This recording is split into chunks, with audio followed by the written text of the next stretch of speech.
আসসালামু আলাইকুম এভরিওয়ান। আজকে আমরা বানাবো পুডিং। পুডিং বানানোর জন্য প্রথমে নিয়ে নিচ্ছি 2টি ডিম, এরপরে দিয়ে দিব দুধ আর একটু গুঁড়া দুধ, যাতে স্বাদটা মজা হয় বেশি। তারপর আমরা ডিমগুলো ফাটিয়ে পরিমাণ মতো চিনি দিব।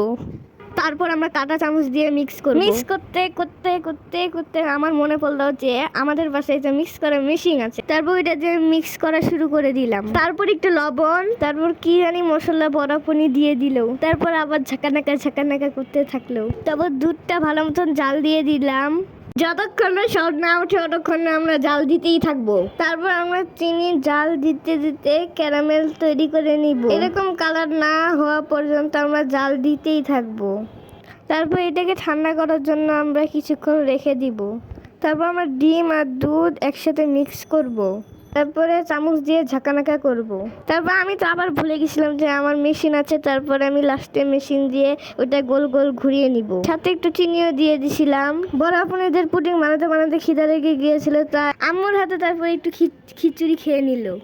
তারপর আবার পুডিং বানানোর কাজে লেগে গেল। তারপর পুডিং বানানোর পাত্রে সব মিক্সারগুলো ঢেলে দিল।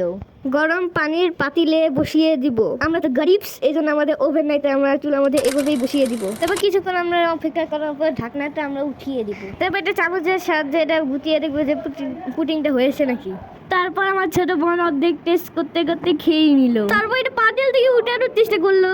তারপর অনেকক্ষণ যুদ্ধ করার পর এটা উঠানোর জন্য সফল হয়ে গিয়েছে। তারপর এটা কিছুক্ষণ ফ্রিজে রেখে দিলাম। তারপর একটা ছুরির সাহায্যে গুতা মেরে এটাকে উঠিয়ে নিল। তারপর ভিডিওটা সুন্দর দেখানোর জন্য আমি এখানে দিয়ে দিচ্ছি চকলেট সিরাপ। এখানে আমার বোন একটু ঢং করে দেখাচ্ছে।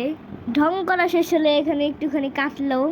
তারপর খেতে খেতে আমরা অর্ধেক শেষই করে ফেললাম। তারপর বড় বোনের ফ্রেন্ডের জন্য আমরা একটু অর্ধেক রেখে দিলাম। যাই হোক, পুডিংটা অনেক মজা ছিল। দেখা হবে নেক্সট ফালতু ভিডিওতে। Bye bye.